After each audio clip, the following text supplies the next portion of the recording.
Interesting. In less than 10 seconds, without me saying a single word, many of you have created stories in your mind. Some of you thought she's going to perform magic. Some wondered, will she call somebody onto the stage? And probably a few of you were thinking, or maybe worried, please don't pick me. And all these stories were created without a single piece of evidence. Good evening, I'm Dr. Ramyashri. I'm a magician and a psychologist. At first, those two sounded like two completely different worlds. One creates illusion, Hello. the other studies why we believe them.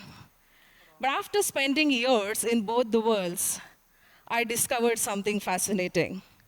The greatest illusions are not the one that the magician creates on a stage. It is probably our minds. Let me show you something. Sir, think about a card in your mind. We have 52 cards in a deck, yeah? So think about it, right? And do not tell me, do not reveal the card, right? So we have black, red. So did you choose a card? Yes, all right. Now visualize the card in front of you. Imagine the card is right in front of you. And just look at me. I know it's one of the cards in 52, right? That's it, magic. Just please look at me. Is it a red color? Yeah? Okay. So we have hearts and diamonds, right? Somewhere I think it's a heart. Is it? So we have we just narrowed down to 13 cards. Yeah? So it's not a picture card, it's a number card. Is it? Now, for the last time, just visualize a card. What is it? Just think of it. Yeah. Is it 7 of hearts? Yes? All right. Just what? Did you choose that? Did you choose that? You probably think you did. And that's where it becomes more interesting. Because people often ask me, was that really my choice? It isn't just a question for a magician, it's a question for all of us. Think about the choices you've made in your life, your career, your friends, probably the seat that you wanted to sit today, your beliefs, and the person you became. How much of it was truly a conscious choice?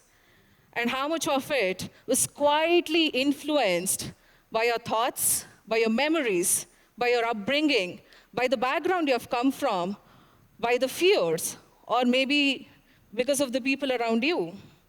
And all these silently work in our subconscious mind, and that's where it becomes more powerful. I didn't choose magic, I grew up in it. My father is a magician. My mother and her mother used to manufacture magic material. So even before I learned multiplication, I mastered misdirection. And as a little girl, I used to believe that magic happens in magicians' hands. Years later, I studied psychology and I realized something different. The magicians doesn't complete the entire illusion. It's the audience mind that completes it. And that changed the way I looked at magic. It isn't just a perception of one that is watching me. It is said that seeing is believing. Let me show you something.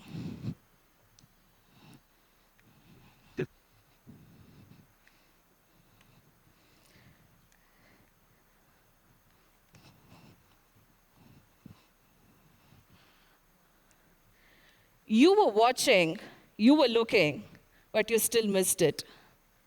It's not because your eyes fooled you, it's because our brain felt something else was more important. Every second, we receive far more information that our brain can process. Hence, it does something interesting. It filters, it predicts, and it fills in the gap. And it gives you a reality, a best prediction of its reality, and the brain tells you that it makes sense. And it isn't just about what we do or what we see. Sometimes we do it with people. We see somebody for 5 minutes, and we suddenly feel that we know what kind of a person they are. One mistake becomes careless.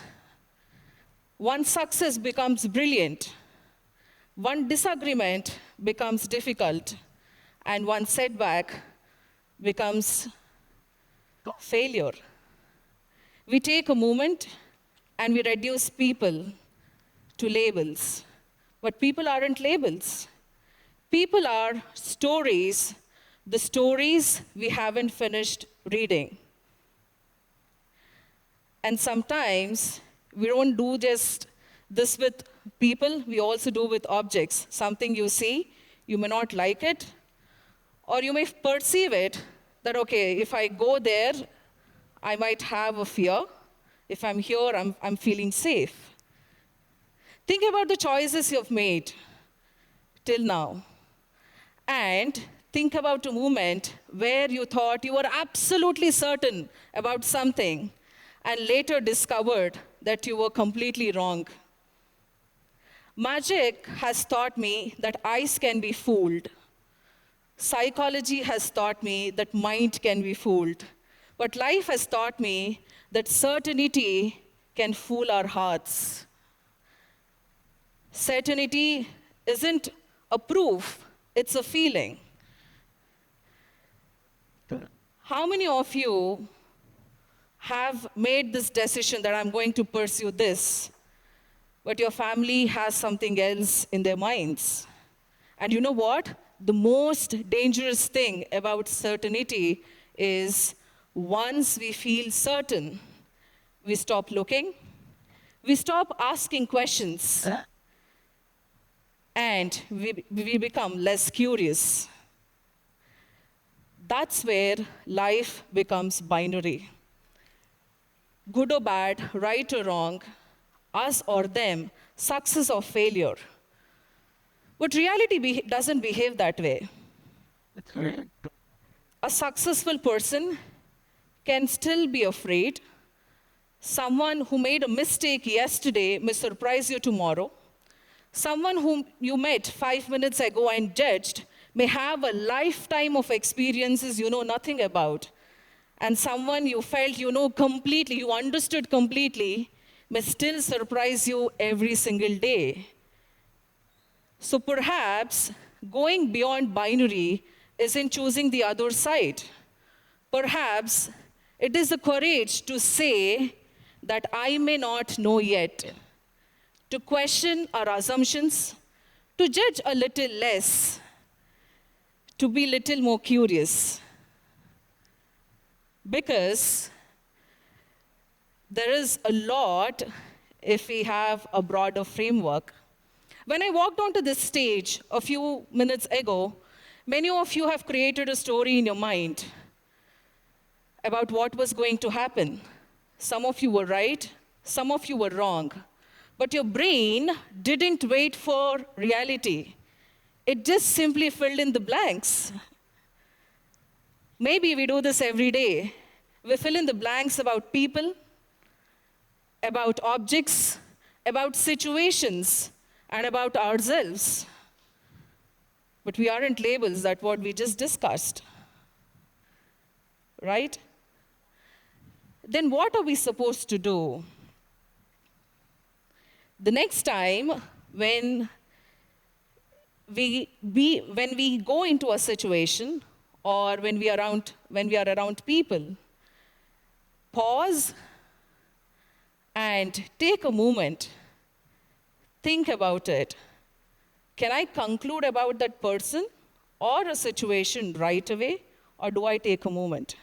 So the next time when you feel that I know exactly what this is, I know what kind of a person they are, I know what I'm capable of, pause and ask yourself, one question. What if I'm just saying a part of the story? Yeah? What if I'm just saying a part of the story? Because the greatest illusions doesn't happen on the stage by a magician. Perhaps it is believing that people, choices,